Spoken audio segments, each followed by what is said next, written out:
Hello ladies and gentlemen, you're watching the Premier League sponsored by Twitch TV, hosted by Angel, and brought to you guys by DotaComputers.com. I am Luminous from DC, and today we're going to cast Navi versus Complexity, game number 2 of a best of 2 series. And before you guys tell me, yes, I need to change the overlay. Of course, joining me alongside is the illustrious, ever illustrious, Navi. Oh yeah, buddy. Immediately Complexity goes ahead and bans the chin. Nice to see that. Now we have a bit of a staring contest here going. Navi has the second pick, but they're wondering whether or not to ban Invoker would be my guess. They did ban Darkseer immediately, as that's, pretty standard ban against Complexity. Complexity goes ahead and bans Anti-Mage yet again. So there is a Furion, a Rasta, and an Invoker still in this pool. So expect to see 2 of those 3 heroes in this game. I'm really praying right now that Navi does not ban Invoker. The question to me is, does Complexity have an Invoker player? I do not know. Do you know? Of course they do. Every pro team they have to have an Invoker player, obviously, but do you know who it is or how good it is? I don't, because it's always packed, so we'll see. Exactly. So I'm pretty interested right now to see which Navi goes with, and they're taking their sweet time figuring out. They're even into bonus time by a full 40 seconds. This is probably the most crucial pick in this whole series right now, deciding what to remove. If they don't ban Rasta, they're giving Rasta to TC, and as we mentioned before, that is a really poor choice. If they don't ban Invoker, and then come to find out Complexity has a ridiculous Invoker player, it's equally terrible. So I say, you know what? Here's the crazy aircraft. I say you do a random ban, give them the Invoker, and you go with Furion, take the other 2? Furion and Shadow Shaman, and just go push. Absolutely. And if you want to have the Invoker, you're giving them Rasta, and then you get Furion and Invoker as well. So. It's not bad. I think you're exactly right. So I would probably go with a ban on like a Windrunner that they regularly pick up and use very well. Yep, Beastmaster, exactly.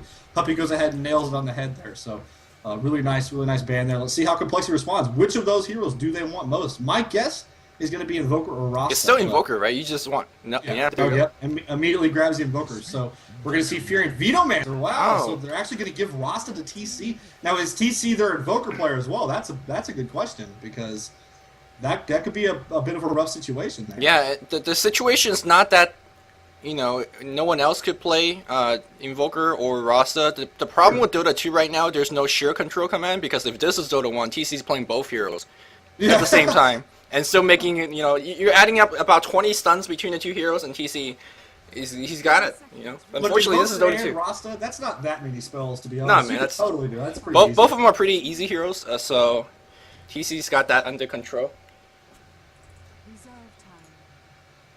If Valve is watching this, where's that sheer control command, man? Somebody PM'd me and said that they believe TC is in fact their Invoker player. So I believe that is a problem, that they're actually kind of thinking about it right now. So the Furion Venomancer pick from Navi's could be problematic for Complexity. They have given away the Furion to a team that knows how to execute map control and how to make you pay for team fighting. So we see a Vengeful Spirit picked up here from Complexity. Not sure that they needed to grab this so early, but they did go ahead and do it. Although I believe it got banned in the second phase last time, but I think that was by Complexity, not Navi. I think part of it is also because if you look at the heroes, they are going to pick up a Rasta, and I want to go back to that Enchantress in just a bit. I was going to say that the issue with these heroes that they usually like to pick up so early, the Windrunner, the Rasta, they are all TC's hero, and as awesome as he is, he only can play one hero at once. So some of these heroes gonna have to be shifted to be played by some other people. But again, they're all great players, so don't expect anything less from them. Of course, like I said in game number 1, I was saying even if the Chen is gonna be banned, Enchantress is gonna be picked up by Puppy, and that's exactly what we see here. So no too big of a surprise here. Sand King and Broodmother gets axed, and well, are we gonna go into a carry mode game for either of these teams? It's hard to, because pushing power on either team is so strong. Yeah, I don't know. I'm gonna go AFK 1 minute, so you're on. Okay, Nebula brewing a little bit more tea during this pick, man. And Complexity here, they have some really good ganking potential and counter ganking as well. Rasta with a Blink Dagger, which I see Complexity do very frequently. And of course the Invoker counter ganking with Tornado is insane. Vengeful Spirit is a trending support lately. It's been winning a lot of games. And the question is, are we going to see more supports? Are we going to see a Crystal Maiden here on the dire side? So far, Venge plus another jungler could be decent, although there's not many junglers left. Meanwhile, the Radiant side, quite set on the support. As Venomancer and Enchantress both is going to be on the support role. It's going to be a Life Stealer. This is very strange. maybe a little bit afraid of the global TP, Infest TP. Then he plays a very decent lifestealer. He goes Midas into Armlet, into Maelstrom, and Divine Rapier. Some crazy combination of that sort. Definitely difficult to deal with against. And of course, with this Rage, the magical immunity against this squad here, it can be a little bit dangerous. So they do get rid of that lifestealer. I like the next ban here. It's good. Yeah, it's decent. I just want to comment real fast. I just poured boiling hot water all over my left hand, and in my fit of rage to get back to watch this spectacular series, game 2, I did do that. So I'm like tasteless right now. I don't care if I got a bludgeon to bloody eye infection. I'm gonna cast this. That hurts though. You just man it up, no problem. I am, but I'm probably gonna man it up and cry like a girl throughout the cast. So just FYI, we had a Quap ban here as the 4th. Very interesting ban. It's almost like they didn't want to ban anything else. Does Complexity play a lot of Queen of Pain? I suppose they do. I'm sure Navi did more homework than I did. But I personally have not seen Complexity play Queen of Pain, so not too sure what that one's out of. And Windrunner gets picked up here. We might actually see a little bit of a support Windrunner that's definitely very capable, as the hero has quite a bit of potential. But again, we're seeing a similar situation as we do at Heyo! Yes! This is the pick I want to see from Navi here. A little bit of Pudge Dindy action, baby. Oh, this is going to be good. Can I be a fanboy for a second? Yes. Okay. How nice is it to have Dota 2 matches that are this hyped, that are getting this many viewers, that actually start on time? Yes. And still having some of the most perfect gameplays. Oh man, spectacular gameplay, and we're seeing some sweet picks. We're going to see an Invoker and a Pudge in the same game. Yes. I like it. I like it. The most uninteresting hero here is like Venomancer, you know? Past that, we got Enchantress, we got a Furion, we got some Rasta going on, a little bit of Windrunner. Let's see what their 5th is here. Now, their lanes are probably going to be Invoker middle, though they could put Invoker up top and have him farm and have the Rasta middle, and then put Windrunner bottom and maybe have a dual lane of some kind. I don't even want to guess. There's so many dual mids in this situation. Maybe, especially against a Pudge. Dual mid against Pudge. Let's see some Axe Jungle. Yeah. Yeah, Axe actually would be a decent choice in this game. Every one of these heroes so low in HP is going to be Enigma. There's the jungler. So I think we are going to have a duel. Leshrac picked up as the 5th from Navi, so doing a very, very nice AoE pushing strategy here. But it also gives them a lot of team fight. No heals in this game, so we're going to see the complete opposite. Well, we do have, I guess, Enchantress's heal, but that's not really that impressive. So kind of the antithesis of game 1 here, where every battle was very long and very prolonged by just a massive amount of heals. I expect to see a little bit more initiation-based battles here. We do have TC playing Rasa, so that means Invoker is going to be played by Jo. Fluff and Stuff is going to be playing that Enigma, probably top jungle. IX Mike is going to be supporting the Invoker in that top lane. On bottom is going to be Hannah Montana playing his Windrunner. Hannah's not going to have a fun time.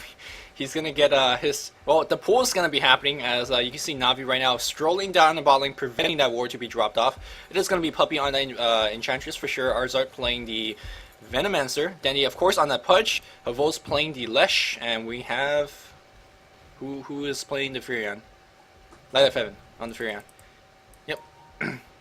Alright, so the lanes for Sentinel, or for Radiant rather, a bit more interesting. We're probably going to have, obviously, Puppy and Jungle. Let's look at it's going to be Leshrac and Veno at bottom lane. They're going to have a probable solo Furion up top who's going to just, obviously, just keep that lane from getting completely pushed, and then maybe TB for some gangs, and it looks like it's going to be Dindy solo mid, of course, with Pudge, so. Yeah, I'm liking the Furion top solo a little bit more than the Windrunner. Windrunner has the escape ability, but Furion, he could do some shenanigans. You summon a Treant, and then you send it over behind a creep wave, exactly, and you do a crazy pull, and then you pull it next to your tower. Windrunner cannot do that, and of course, with the pulling going on, the stack pulling of this bot camp, yeah, that Windrunner's not going to see a creep until, like, minute 5.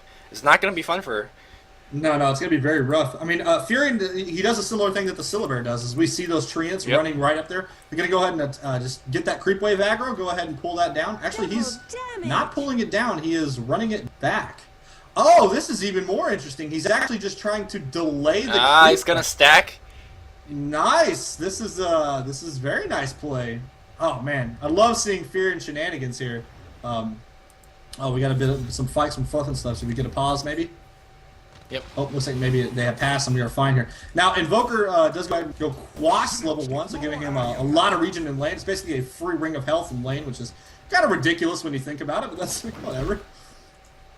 Well, and here we go. This big creep wave is coming. Now, don't try this at home recklessly, because against a pushing lineup here, you could just mean that you just lost your tier 1 tower. But against the Invoker and Bench, who's not exactly the best pushers, you're fine here. So right now they're getting well, right now he's not seeing any EXP, but he will see a bountiful amount just a little bit from now. Meanwhile, on the bottom here, Hannah has actually seen a creep and actually got some EXP. No pulling going on just yet, but here comes a pull from Arza. It is going to be Lesh getting the EXP. I like it. Lesh does so much damage just at level 7, maxing that Diabolic Edict, which is, I assume, a good choice that he is going to be maxing. We're seeing about 1,600, yes, 1,600 points of damage from a full barrage of Diabolic Edict. Of course, it deals mixed damage, so it is reduced by armor and magical resistance. So that number, you place it on one hero and it's still going to assassinate him, definitely. Still, it's a really very strong skill, and of course it also hits towers as well, so it's very, very aggressive for their general philosophy of, hey, let's kill all of your crap. So, of course, back in the mid lane. Dindy in middle, yeah, go ahead and check that out. Yeah, Dendy on the mid lane. I want to check out on CS here. Dendy's got 5 and 2, and now TC 7 and 4. Got the bottle already, and the nuke starts. And Dendy already going on the top rune, getting the regen. One of the best ways to deal with Rasa in the mid lane is deny the runes. Whether you do it yourself, whether you have your friends to do it for you, if you deny the rune, TC is going to be starving for that mana.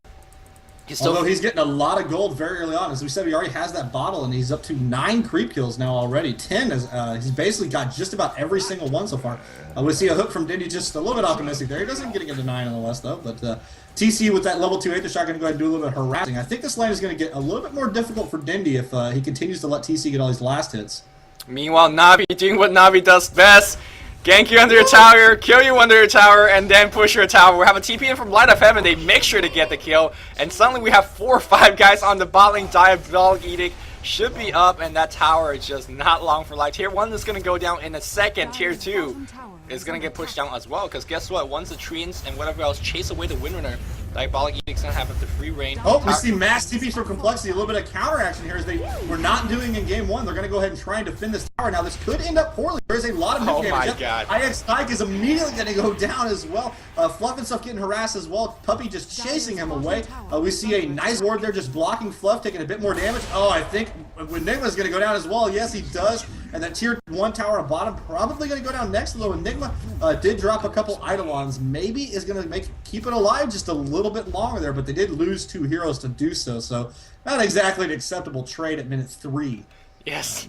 I mean, even the defender tower, they might as well lost the tower and not lose the heroes because the kill difference already 1,000 in favor of Navi. One to simply not TP against Navi like that as they pay for it dearly. Now, of course, Prophet TPing back to the top lane. Invoker is a hero that is a strong mid-game hero.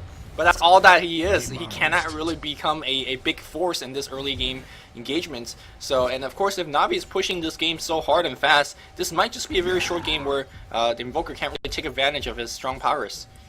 Yeah, basically, he's going to be... He really can't do a whole lot until he gets level 2 Invoke. Level 1 Invoke, you technically have 2 skills in a battle, but they're not very strong. At level 2, you get 3 skills, and 2 of them are usually going to be pretty decent. It gets a little better for him once you hit level 12. When you hit level 12, he starts to become a powerhouse that we all know and love as Invoker. But until that time comes, he's going to need to farm. He's got his phases. He's probably going to want to give himself a Jangles. It looks like he is going Quas Wex. You know, pretty standard build. So, but that said, he really can't afford to TP around the map and leave his lane. He doesn't want to be going and ganging too much, though he does have that potential. He really needs to just get XP above all else. Yep. Light of Heaven's getting quite a bit of EXP as well. He's up to level 5 just after this creep wave. And once he hits level 6, the ganking also really starts to roll out of control as well. Every gank is going to be extra nuke hitting you. It's really going to hurt. It makes pushing a lot easier after those Navi successful ganks, which they, pull it off every other minute. We see a TP here on bottom on Hannah Montana. Looks like he is going to get immediately treated with the Centaur, no less. So he cuts the tree down with Power Shot, but he gets stunned immediately. He is going to win run away, and I believe he's going to be fine, even with the electrical storm there of lightning storm rather from the Leshak. Only level 1, so not doing a whole lot of damage. Yep, Fluff and stuff. Going on bot lane, he does have the Soul Ring up, so we'll have a lot of mana regeneration to keep the mana converting. Yeah, but we do have 4 heroes from Navi now. Again, focusing bottom. This time, we're just going to have walks there as Fluff is going to go ahead and go there yet again. Fluff and stuff only level 3 as he has been forced to this bottom lane a number of times now, but I believe this tower is going to go down nonetheless. So all they're really doing is trying to defend maybe tier 2 This is just balls to the wall pushing by Navi right now. This is awesome. Their basic strategy against Invoker, hey, we'll kill you before you get level 12, bro. Yeah, and this is Navi, so they're definitely very capable of doing so. Diabolic Edict comes in right now, and look at that tower's HP just drops rapidly. That's not even a max Diabolic Edict. Diabolic Edict putting this tower half HP already, and these guys are out of mana. You can see that the Windrunner are going all the way back to base to get some mana regeneration going on, and they finally defended this one, but the next push is gonna make sure they get it. TC invisible on the bot lane. Unfortunately, these guys are sticking so close together that he can't really do too much. Unless he just, like, you know, puts up a TC disable. War Trap one, checks another, shackle the last one, and be like, yo, triple kill, no problem. Yeah, I will point out, Leshrac already has those Arcanes, and not just Arcanes, and 600 gold. So Leshrac getting some early farm. Now, Leshrac is one of those snowball heroes. If he doesn't get any kind of early farm, he kind of becomes just this weak, easy-to-kill hero. But if he gets some farm, he becomes a tank that does massive amount of AoE DPS that can be a very, very big problem. So if they keep this pressure up and Leshrac continues to survive, he could actually be a pretty strong problem. And we all know Havost is more than capable of carrying the day, given enough gold. So we're going to have a roam here, a smoke here in the middle. Looks like we're going to go after TC. Misses the stun, but Diabolic Edict coupled with the ultimate of Diddy is going to get the kill. He does drop the wards, and I believe Diddy's going to be able to survive this. Yes, just barely. So it looks like the wards getting wasted there from TC, and TC going down. Man, this is not looking good so far for Complexity. Not good at all. Again, like we talked about in game number 1, Rasa is such a momentum-based hero. He likes to stay alive, use those wards to actually push towers instead of trying to survive himself. And not only did he not survive, he's going to get his mid tower pushed down as well. As if you look at Complexity's heroes lineup, they're not really that good in terms of defending and push. And that's just might be it. Maybe they're saying, oh yeah, we have Invoker, that's a great defender, as we see Dendi. Some beautiful hooks going on. But again, the Invoker's not going to be into the effect much later on. Invoker forced to come in the mid lane. You generally don't see that so early. Dendi waiting for a hook. Is he going to get it? No mana just right now. Havos, very low HP. Treant gets summoned, and that's going to force everyone back. Even though they didn't get too much after that first tower, they drew Jail from the top lane, and that means that he's not farming or leveling right now. Yeah, he's only level 7. He doesn't even have the Django yet. He did not have enough mana. He basically threw down 2 skills, and that was all of his mana pool. He had nothing left after that. He was using Cold Snap up at top to try and just harass the lane, as you are typically supposed to do with Invoker. But again, this is a large stretch of the very important early game that Invoker is not getting any XP, and that is pretty problematic because since they're down 5-1, they're going to be very reliant upon Invoker's mid-game capabilities to really pull them back into this. And if he's not getting to mid-game fast enough, they might just end up, getting way too far behind to make that even happen. So, nice continued pressure here from Navi. Checking out the CS here, we have Light of Heaven with 40 CS, Invoker with 43. You gotta keep in mind, Light of Heaven was actually out of the lane for a while, so I'm surprised to see the JL not really keeping up with the CS. 30 on TC here, 22 on Fluff and stuff. I mean, on the Radiant side, CS doesn't matter too much as they're getting so many kills and so many towers pushed down. Gold difference chart, a healthy 4K in favor of the Radiant side. In terms of item progression, we see already upgraded boots here on Havos, like you pointed out earlier, and they're going to be really rich. Dendi already has his urn, and I saw 2K go on Light of Heaven. Still haven't really purchased too much of anything yet. He has a Sage's Mask, might be an Orchid, but we'll see. Indeed, he does already have those treasures. Looks like we're having a bit of an initiation here up top. We do have a mistook there from D, but he's going to grab on flipping stuff, does to the Light of Heaven. A nice ward trap from TC, as we see so often. Maybe taking the Dindy down, yet they will get the Dindy, so TC's legendary... TC's legendary Rasta play coming into effect there as we see instant ward trap on Dindy, taking him down and managing to get a kill there in what looked like potentially a bad battle for Complexity. Now, if Complexity can get this Tier 1 tower, this would be so huge for them just to pull a foothold back into this game and maybe give them a chance here. We see more missed stuns from Havost. He continues to throw down, stuns that aren't actually hitting anything, and we see that top tower does go down. In fact, Invoker ends up getting the last hit, which is big time, and it looks like, yes, they're going to get the Enchantress of Puppy as well, so 2 kills and a tower, and I believe all of the Sentinel or Dire Heroes are going to survive, so nice battle there from Complexity, exactly what they needed to get themselves back into this. Man, Complexity showing some signs of life. They were really in disadvantage, and this is only, what, 8 minutes, 10 minutes in the game? But we were about to say, oh man, Complexity is about to lose this one, but now they're right back in it. They're still in a very disadvantaged position, but they still are showing some signs of life. Mid tower, the Tier 1 tower, and the Tier 1 tower on the bot here for Navi are fairly low as well, so they can be brought down after a successful team fight. And again, like what Nebula pointed out in game number 1, this is what Complexity excels in, winning those team fights. And let's see if they can do it in game number 2. They had a little bit of trouble doing it in game number 1. The one difference I see between game number 1 and 2, while Navi has got a bit of a stronger early advantage than in game 1, Complexity does have Rasta and Invoker. Yes. With TC's Rasta and Invoker on their team, it makes it a whole lot easier for them to actually win the mid game. So I feel like they're a little bit more positioned to take advantage of any kind of disruption. They do go ahead and tornado the Dendy. It looks like a hook here trying to save, but no, instead he actually kills Hannah Montana.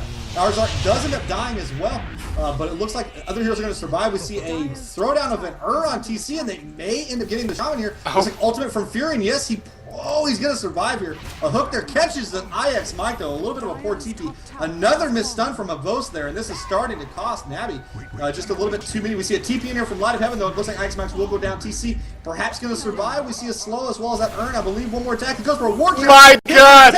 Oh, assassination, baby! Oh, TC, you are too clutch. Dindy does go ahead and walk around there and get that kill, though, so not completely lost there, but another nice play by TC. If not for Dindy's spectacular position there, that would have been incredible. War trap count 2 out of 3, as TC is. I'm just saying, anytime you get more traps than you don't, you are too good. Amazing. Yeah, if you get 1 or 2 war traps a game, you feel good about yourself. This guy gets 6 to 7. It's ridiculous. I think TC go to bed every night and be like, oh man, I missed a war trap today. Yeah. A little bit disappointed. You docked it yet? No man, TC's too good. Now Complexity, despite of the good war trapping, still very behind. They're down by 3 kills, and again, Invoker's not farming. Go bro, go to that top lane, get some farm, have a TP and defend if necessary, man. He needs to bail out his team on his back, as his team's getting heavier and heavier. Too heavy for him to carry. Maybe Dendy in position, he's gonna grab yet another hook. This is where Dendy's Pudge excels in, where the team fight is just so messy, where you allow him to just get into whatever position he wants to be in and just hook. He said he was able to set up kills on Avenge earlier, set up a kill on TC much later as well. And if he gets even bigger and bigger, I've seen him in a professional game where he got up to like 4k HP just through like flesh gain, and it makes it even more and more difficult to kill him. Look at his HP; he's at 1400 HP, 13 minutes in. This is pretty insane. He's already so difficult to kill now.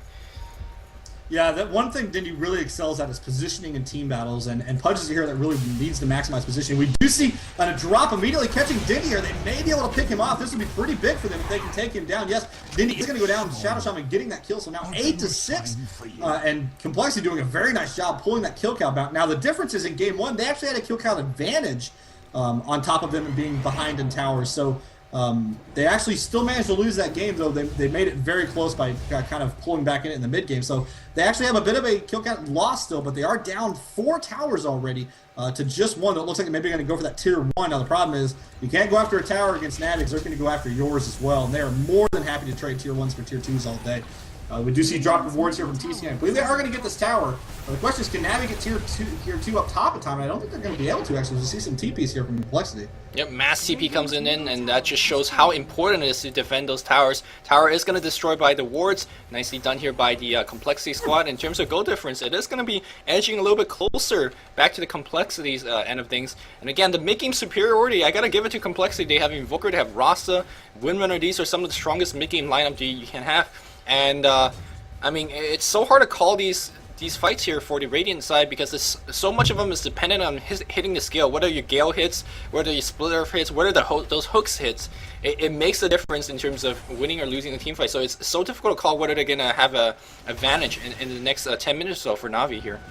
Yeah, what we've seen so far is Havos has basically missed every single one of his Split Earths, and that has really cost them a couple of these team fights that they could have won if he had done that. So look for him to maybe hit a few more. I know Havos is probably not going to be happy about that. He is a very good player, and I'm sure he's a little bit unhappy with his split Earths this game so far.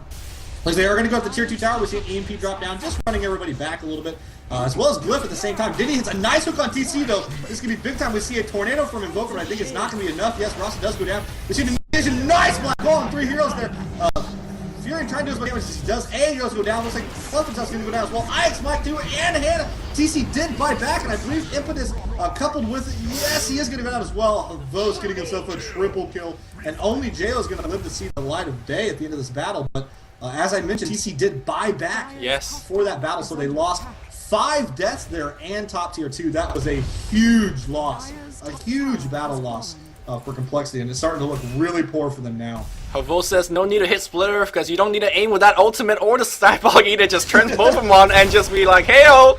He walks right next to you, holding your hands and then sending you into the grave. And now the push continues as the Diabolic Edict does have a pretty short cooldown.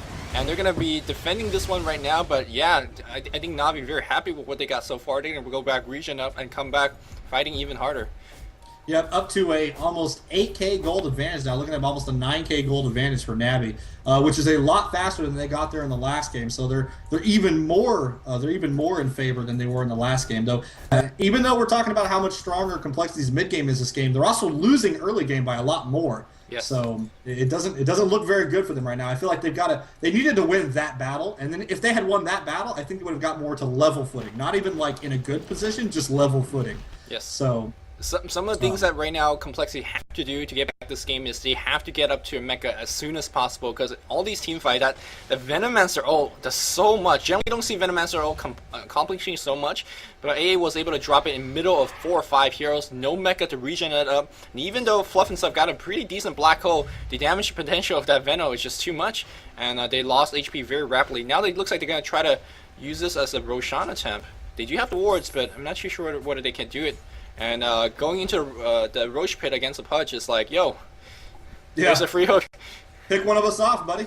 Hannah Montana does only have a buckler, though. She does have 650 gold, so he may be pretty close to a mecha here. He's got about 1,000 gold away. He has no items in his stash or on the courier. So yeah, he's trying to get a mecha as quickly as he can, but he is just way behind. He got so under-leveled on bottom.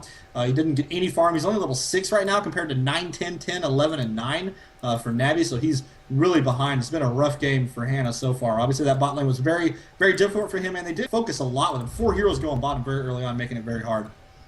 Of course, when Complexity is down, let's smoke up, and they'll look for a gank or so. And now they do have a Force Staff. Force Staff on the Invoker. If they can pick off Pudge. Oh, there's a Tornado. That is going to hit, but positioning not really in the favor. TC gets hooked. You see an ultimate from Vino as well, catching all of the heroes, and that is going to be a team wipe for Sentinel. Just a fantastic hook from Dindy. Forced Complexity to immediately initiate on there. We saw some really strong AoE damage from Havost, followed up by an ultimate from AA just to ensure that no shenanigans happen. And I believe this game is going to be over before it started. Just 18.5 minutes in here, and I believe they're about to lose their middle. Don't ban Invoker, just beat him before he does anything. Exactly, that's what you gotta do, man. You're not even level 12 yet, bro. You got no base. No base. Right now, we see Complexity. Havost even rotates up top to go ahead and take down that tower by himself, using that Diabolic Eater. So 2 tier 3s go down. Not even deciding to go straight for Rax. But they are going to get a Rax, but another Knight takes an Ice Mike. So immediately another hero down. I believe Navi going to take this one down and win this Series 2-0, exerting their dominance in the Dota 2 competitive scene, showing Complexity what's up and that they're still the top dogs right now. How do you beat a team like, oh my god, another hook on TC? The War Trap is down though, so I guess he could sleep a little bit happily tonight, but still. Right now, Dandy, how do you beat a team like Navi where they could beat you with random wing picks? They pull out a Pudge if they feel necessary, and they just pick and ban so good, they play so good, and they're just so fun to watch as well. Yeah, their strategy and map control is really just legendary. Their ability to understand exactly what you have to do and how to counteract that is just impressive. Going bottom very early on, that's a thing that a lot of teams do, but they understand when and where to do it and what heroes to do that are going to be able to capable of doing that. I mean, they know with a Leshrac, Pudge, Furion. I mean, that's not a trio you see super often, but it's just been so impressive for them. And yeah, we're going to see a 20-minute win here from Navi. So game 1 lived up to the hype very easily. Game 2 a little less so. But still, very fun to watch. Very fun to watch, absolutely. Navi, always entertaining. I remember when Navi first hit the scene, both of us were just like, oh, this team is amazing to watch. And it has not changed since. Yep. I think the kill difference in one time, it was like 10-8. And now 24 to 8. The goal difference chart is somewhat meaningless at this one here. A little bit over 20k. GG gets called. And what a best of 2 series. Navi wins both of them. Rather convincingly, this one. Yeah, I really expected this to go 1-1. I thought Complexity was going to be able to make the adjustment and get this, especially after those pick phase. I really thought after the pick phase that they had the advantage here. But man, Dindy's hook's just too much for him. Dendi was clearly not aiming for the Enigma, but you know, when you're pro like that, you get away with saying, no, I aimed for Enigma. Ah, man, you don't aim this for a clutch of heroes, you're gonna get one of them. A gaggle of heroes. Dropping English knowledge here on my Chinese friend here. Multiple heroes going down here. It looks like this game is over. So, any final thoughts here? How do you think? I mean, I feel like Complexity is capable of beating Navi. This game, we just kind of see the power of Navi when they're really focused. We saw during the ban phases of both games, they really did the research. They knew what was up. They heard probably a lot of talk about how Complexity was beating everybody and how maybe they were the hot team on the Dota scene. And Navi just wanted to flex their muscle a little bit. Like, oh no, boys, we still got this. And of course, Lesh just getting a Desolator, just to be cool. We're supposed to have a Desolator. That is nice. That is nice. A little bit of a rubbins there, gotta be honest, but that's fine. Yeah, I'm not too sure. I mean, Complexity, I was rooting for them, being that they are the American team. They are kind of the quote-unquote the underdog, the new team, but Navi just seems almost unbeatable right now. They are going to be playing against EG in just a moment. You guys could go check that out right now, but let's just... Leave that as on the defense. Correct? Right, let's just relish in this Navi victory right now. They win this 2-0, and this was a rather short game number 2. I hope you guys enjoyed today's broadcast. We are done for today. Of course, that was Nebula from DotaComSeries.com. You can check them out on DC. Just a sec.